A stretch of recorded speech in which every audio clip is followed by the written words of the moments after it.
He had lived alone by the lake so long that the silence felt like a friend. Henry's days were quiet ones, built around the water and the slow turning of the seasons, and he had made peace with the feeling that the love he once had was gone forever. Then a young woman named Charlotte appeared at his door carrying a black and white photograph of him as a young man, and she told him her grandmother had sent her to find true love at this address. The grandmother was someone Henry had loved a long time ago, and she had carried that love in secret for 40 years, until the very end of her life. Now Charlotte was standing on his porch, and Henry had to decide whether to let in the one thing he had spent decades learning to live without. The morning always started the same way for Henry. He woke before the light, put the kettle on, and stood at the kitchen window while the water heated, watching the fog sit low on Willow Lake, like a blanket someone had draped over the water and forgotten to take away. The cottage was small, just a kitchen and a bedroom and a front room with a wood stove, but it was his, and it had been his for longer than he cared to count. The wood around the doorframe was weathered gray, and the porch boards groaned when you walked across them, and the windows needed recalking every other autumn, and none of it bothered him the way it probably should have. He took his tea to the porch after the kettle screamed, and he sat in the old canvas chair that faced the lake, and he let the morning come to him the way it always did. The loons called from somewhere across the water, and the crows worked the tree line, and sometimes a fish jumped close enough to hear the slap of it against the surface. The lake was still in autumn, still and golden, the kind of stillness that made you feel like the world had slowed down just for you, even if you knew better.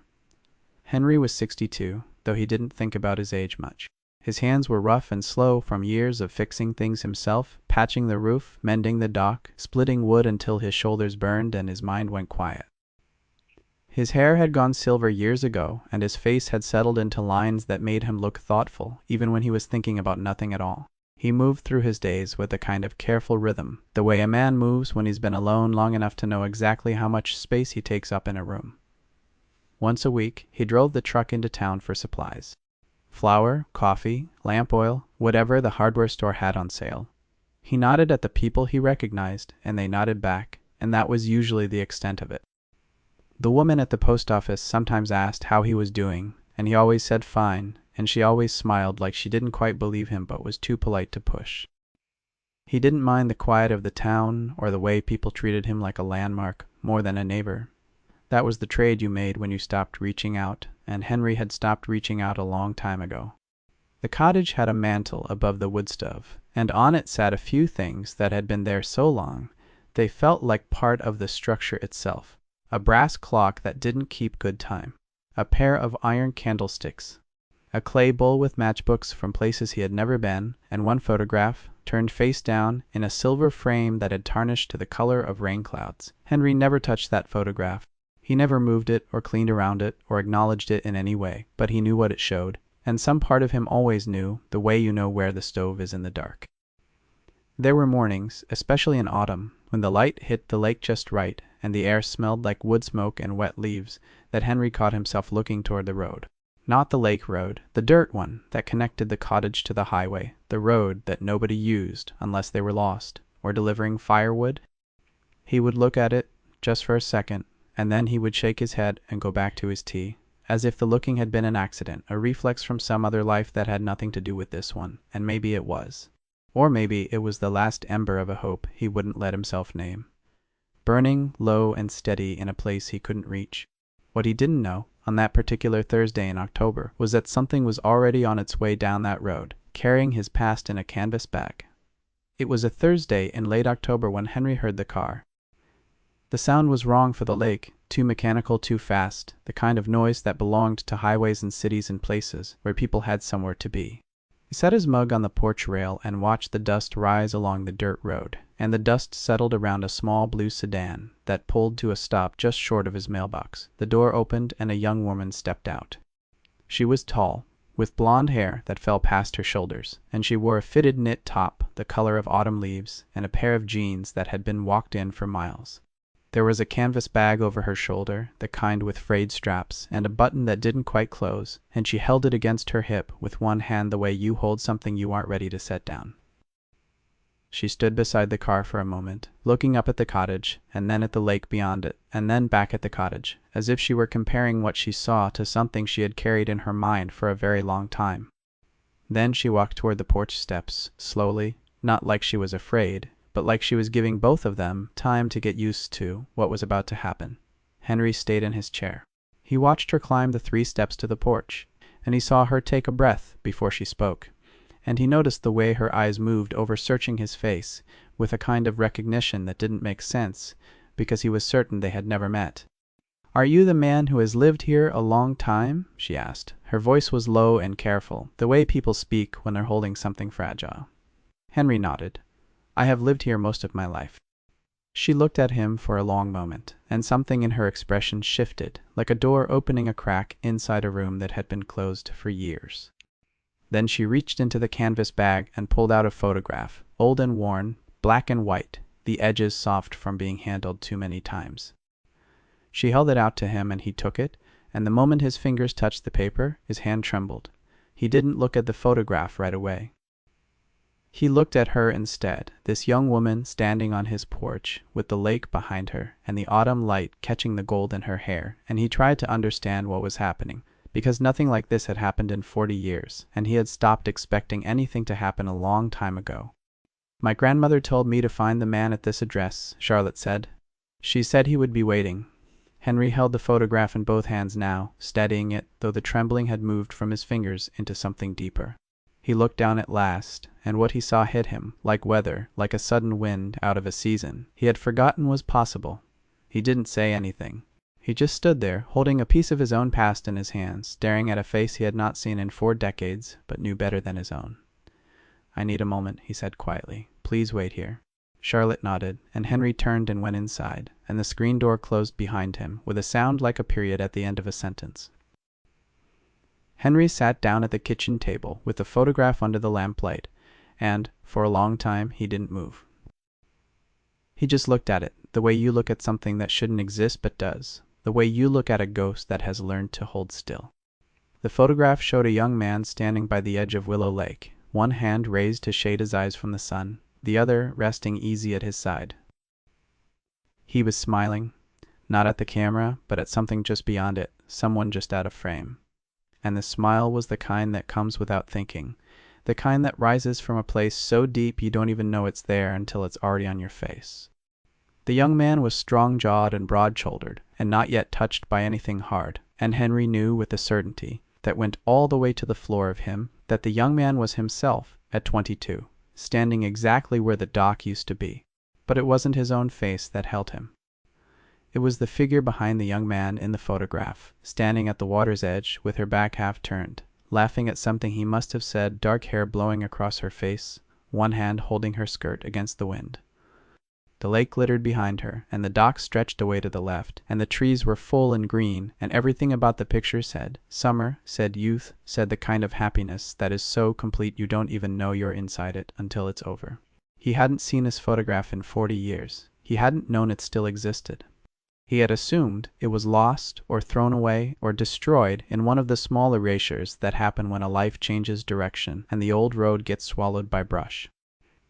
But here it was, on his kitchen table, under his lamp, in his hands, and the paper was soft with age, and the edges were worn from being touched, which meant someone had been holding this photograph, someone had been looking at his face and remembering, for all the years he thought he was forgotten. The trembling had stopped, now replaced by a stillness that was heavier than any motion, the kind of stillness that comes when something you have been bracing against for a very long time finally lets go. He turned the photograph over, carefully, and on the back, in faded pencil, written in a hand he recognized even after 4 decades, were the words, "Henry and M. Summer by the Lake." He set the photograph face up on the table. He pressed his palms flat against the wood and leaned forward and breathed, and the breathing was harder than it should have been. Like the air in the kitchen had turned to something thicker, something that didn't flow the way air was supposed to. He knew who M was. He had always known. And the knowing wasn't a surprise, not a revelation, but a return, like stepping into a room you've carried in your mind for decades and finding that it's exactly as you remembered, down to the last detail, down to the light on the water and the sound of a laugh carried on the wind. He sat there for a while, not thinking, not deciding, just sitting with the photograph and the memory, and the fact that someone had kept this all those years, that someone had looked at his young face every night before she went to sleep, that someone had loved him quietly from a distance he could never have crossed on his own. Then he stood up, and he went back to the door, and he opened it, and Charlotte was still standing on the porch, patient, as if she had been waiting for him too.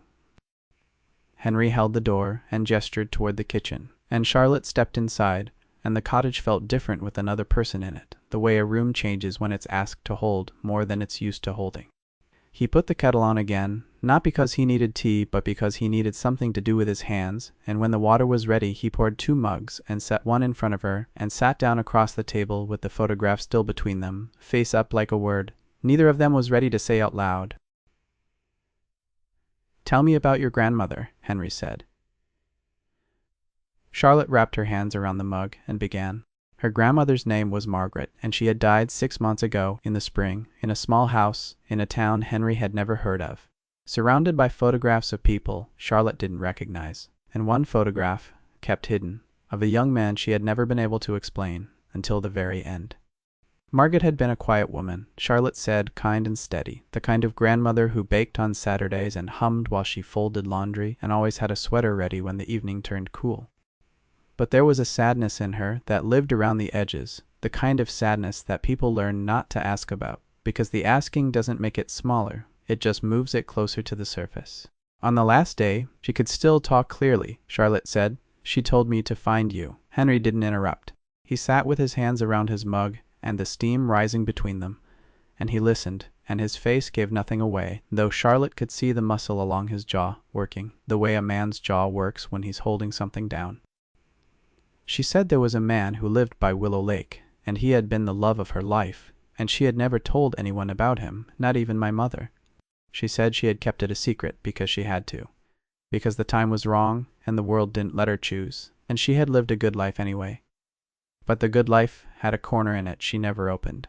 And then she gave me the photograph and the address, and she made me promise to come here. Charlotte paused. She looked at Henry across the table, and her eyes weren't asking for anything, not sympathy or forgiveness or permission, just recognition, just the chance to be heard. "I thought it was confusion at first," she continued. "I thought maybe she was mixing up the past, maybe the address was wrong, maybe the man didn't exist anymore. But she was so specific. She described the cottage, the porch, the lake. She told me the road was dirt, and the mailbox leaned to the left, and there was a brass clock on the mantel that never kept good time, and every detail was right, every single one." Henry looked at her, and something moved behind his eyes. A flicker that could have been surprise, or could have been grief, or could have been something older than either. He reached across the table and turned the photograph so it faced both of them, and he tapped the faded pencil writing on the back with one finger. "I knew your grandmother," he said, and his voice was quiet, the way a voice gets. "When it's carrying something, it has been carrying alone for a long time. I knew her before she was your grandmother, before she was anyone's grandmother, when she was just a girl with dark hair who stood at the edge of this lake and laughed like the world was a place worth laughing in." Charlotte's breath caught, not because the words were dramatic, but because they were simple, and because they confirmed something she had carried across the country on a dying woman's promise, and because until this moment she hadn't been entirely sure the man at the address would be real, or alive, or willing to listen. "She kept the photograph in her jewelry box," Charlotte said softly, "behind a cameo brooch, the only thing she ever kept locked away. I found it after she died, and I held it. And I looked at your face, and I thought, this is the man she loved her whole life, and he doesn't even know." Henry closed his eyes for a moment, and when he opened them, they were wet, though he didn't let the wetness fall. He set his mug down, steadied his hands against the table, and took a breath that filled him from the bottom up. "Let me tell you about that summer," he said. Henry leaned back in his chair, and his eyes went to the window, and the lake was there. The same lake, the same water, the same light that had been falling on this shore since before he was born, and would keep falling long after he was gone. And the sameness of it was the only thing that made the memory possible. Because the lake hadn't changed, and that meant the summer hadn't been erased. It was still here, folded into the water and the trees and the smell of the air when the wind came off the hills. He was 22 that summer, working at the lake resort on the other side of the water, the one that used to have a dining hall and a row of cabins, and a dock where the canoes were tied up with rope that smelled like tar. He fixed things for a living even then. Broken screens, leaky roofs, loose boards on the dock where the summer people walked without watching their feet. It was honest work and it paid enough, and he liked being close to the water, and he hadn't yet learned what it felt like to want something you couldn't have. Margaret arrived with her family on a Friday in July.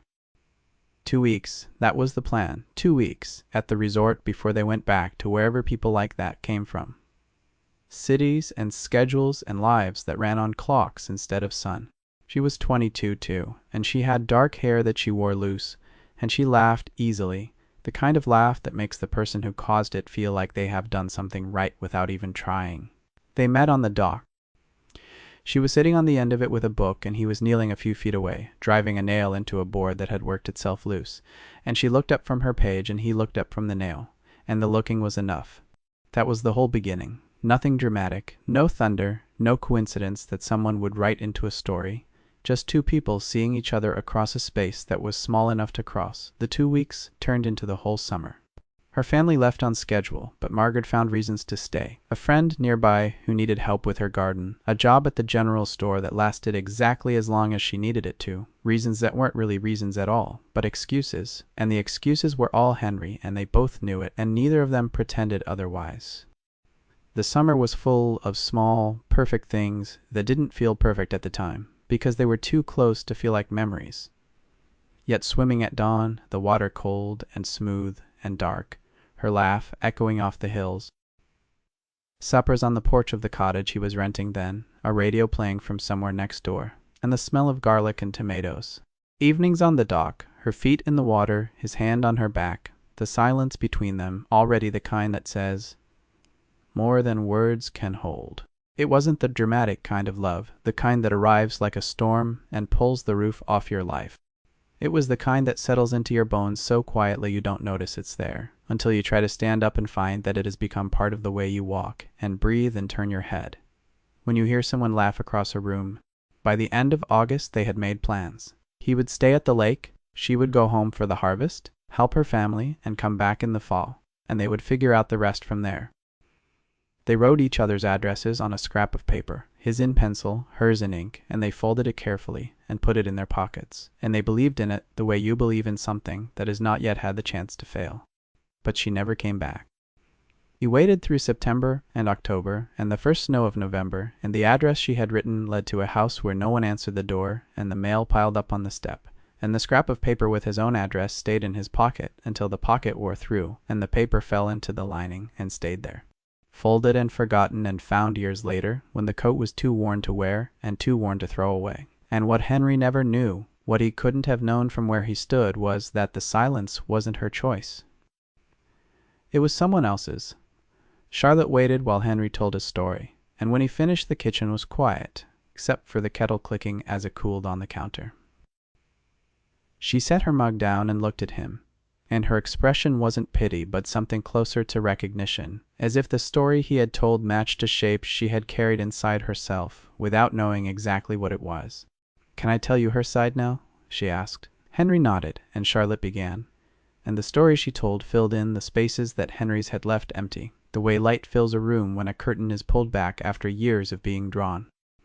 After that summer, Margaret went home to her family's house in the city, and she told her father she had met a man by the lake and she wanted to marry him. Her father was a proud man, a stubborn man, the kind of man who had already arranged for his daughter to marry the son of a business partner, a match that made sense on paper and kept the family standing where it was supposed to be. He told Margaret that the man by the lake was a temporary feeling, a summer distraction, and that she would forget about him by Christmas. Margaret didn't forget. She wrote letters instead, dozens of them, long letters full of the small details that lovers fill, letters with the color of the sky, the sound of the water, the way his hand felt on her back when they sat on the dock. She wrote them at night, after the house was asleep, and she sealed them and put them in the mailbox by the road, and she believed, the way Henry believed, that they were reaching the person they were meant for. But her father intercepted everyone. He had made an arrangement with the mail carrier, a quiet understanding that any letter addressed to a certain lakeside town would be set aside for his review, and he read them and burned some and kept the rest in a drawer he locked with a key he carried on his watch chain. He never said a word to Margaret about any of it. He just let the silence do his work for him, and the silence was enough. Margaret was married within the year to the man her father had chosen, and the man wasn't unkind, just steady, the way people treat something they have acquired rather than something they have chosen. She had a daughter, then a granddaughter, and she was a good wife, and a good mother, and a good grandmother, and she never mentioned the lake. But she kept the photograph. For 40 years it lived in her jewelry box behind a cameo brooch, and she took it out sometimes, late at night when the house was quiet and no one could see her looking at the face of the young man she had chosen and been denied. There was a stillness that came over her when she looked at it, a stillness that looked like peace, but wasn't peace. It was the look of someone visiting a place they aren't allowed to live in anymore. When her husband died 5 years ago, Charlotte had thought her grandmother might finally be free. Instead, Margaret grew quieter, as if the wall she had built to hold the sadness finally let the weight through, and she felt the full measure of what she had lost. In her last weeks, when the doctors had told her there was nothing left to do but wait, Margaret told Charlotte everything. The lake, the summer, the man she had loved since she was 22, letters she had written that never arrived, the address she had memorized and carried like a prayer for 4 decades. She told it without drama. Charlotte said, "The way you tell a truth that's so old it doesn't need dressing up anymore," and when she finished, she took Charlotte's hand and said, "Find him. Tell him I never forgot. And if he's still there, if he's still waiting, then love found a way, even if it took longer than it should have." Charlotte reached into her bag and pulled out an envelope, old and soft, the seal broken, and she set it on the table in front of Henry. "She wrote this on the last day she could still hold a pen. She asked me to give it to you." Henry picked up the envelope, and his hands were steady now. He opened it, and inside was a single sheet of paper in Margaret's handwriting. A few lines, short and simple and devastating in the way that only true things can be. He read it, set it down, and pressed his fingertips against the paper as if he could reach through it to the hand that had written it. He didn't speak for a long time, and Charlotte didn't ask him to. But something had shifted in the room, the way air shifts after a window has been closed for decades, and someone finally opens it. The kitchen was amber now, the last of the afternoon sun throwing long shadows across the table. Henry stood up and looked at Charlotte, and something in his face had opened, the way a door opens when the lock has been turned from the other side. "Will you walk with me?" he said. Charlotte stood, and they went out through the screen door and down the porch steps, and the air was cooler now, the way autumn air gets when the sun starts to let go of the day. And the lake was gold and still, and the path to the water was lined with dry grass that swished against their legs as they walked. Henry told her the rest of his story as they walked. The parts he had left out of the kitchen version, the parts that were harder to say because they weren't about what had happened but about what hadn't happened, and that kind of absence is always harder to put into words than any event. He had waited for her, he said. Through September he went to the post office every day, sometimes twice, checking for a letter that never came. In October, he wrote it full of the things he couldn't say in person. The color of the leaves, the sound of the geese, the way the porch looked at dusk when the lamp was lit. He sent it and waited, and when no reply came, he wrote another and then another. 12 in all, 1 a week for 3 months, and none came back returned, which meant she was receiving them and choosing not to answer, or so he believed. By winter, he had stopped writing, but he hadn't stopped waiting. He moved into this cottage, the one they were walking toward now, and he got a job at the hardware store. And he built a life that was small and quiet and arranged around a single question that he never said out loud, but that sat in the center of everything, like a stone at the bottom of a well. He never married. Not because he was holding a grudge, not because he was punishing himself or the world, but because he had already felt the kind of love that people spend their whole lives looking for, and anything less felt like settling for a shadow when you had stood in the actual sun. He told Charlotte something he had never told anyone, not because it was a secret, but because there had never been anyone to tell it to. Every autumn, when the light changed and the lake turned gold and the cold crept into the air, he thought of Margaret with a kind of tenderness that was harder to carry because it didn't diminish over time. It just settled deeper, like water finding the lowest point in a field and staying there, quiet and constant and patient. He had looked at the road on autumn mornings when the light was right, and he had caught himself waiting, and he had shaken it off, telling himself it was just a habit, a reflex. But the truth was that the waiting had never been an echo. It had been the thing itself, alive and steady, and the fact that Margaret had kept his photograph for 40 years and carried his address like a map home meant the waiting hadn't been his alone. It had been shared across decades and distance by a woman who loved him and couldn't reach him, and the love between them had never died. It had just been held in two separate hands on two separate roads, waiting for the day those roads would meet. They had reached the water's edge by now, and the lake stretched out before them, cold and still, and the air was cool and the geese were moving in a line across the far shore. And Henry stopped walking and looked out at the water and then at Charlotte, and something shifted in the space between them, something electrical and warm, like the first spark of a fire that has been waiting for someone to strike the match. Charlotte turned to face Henry, and the lake was behind her, and the cottage was behind him, and the last of the daylight rested on the water like a hand laid gently on a shoulder. The moment felt suspended, the way moments feel when something is about to change and no one is ready to say it out loud. "I didn't just come here to deliver a message," Charlotte said. Voice was quiet but certain, the way a voice sounds when it has decided to stop being careful. "Something in the way my grandmother told me about you made me think this wasn't only about the past." The way her eyes lit up when she talked about the lake, the way she held the photograph like it was alive, the way the address felt like a place I already knew even though I had never been here. It didn't feel like an errand. It felt like an invitation. She paused, and the wind moved her hair across her face, and she pushed it back with one hand and looked at Henry with an expression that held both her grandmother's faith and her own certainty, layered together like two notes in the same chord. "I need you to understand something," she continued. "I'm not her. I'm not here to finish what she started, and I'm not carrying her feelings like a package that needs to be delivered. What she felt for you was hers, and it was real, and it lasted her whole life, and I honor that, but I'm a different person, and what I feel standing here looking at you is mine." Henry watched her while she spoke, and his face was open in a way it hadn't been all afternoon, the walls down, the guard released, the careful distance he had kept between himself and every living thing for 40 years, finally letting go. He saw her clearly now, not as Margaret's granddaughter, not as a messenger from the past, but as Charlotte herself, young and brave and honest, standing in the autumn light and choosing to be here, choosing to speak, choosing him, and the choosing wasn't inherited or borrowed. It was hers. "The hardest part," Henry said, and his voice caught on the words, "is that I'm an old man. My life is mostly behind me, and the best parts of it are memories. You have your whole life ahead of you, and it should be full of things I can't give you."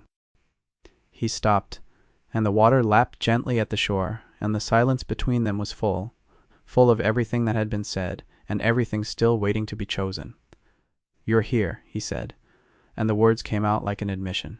"And you're real, and you're looking at me the way she once did. Only different because it's your own look, not borrowed, not inherited, just yours. I've spent 40 years learning how to live without being looked at that way, and now you're standing here, and the waiting inside me isn't an echo anymore. It's right now, and it's you."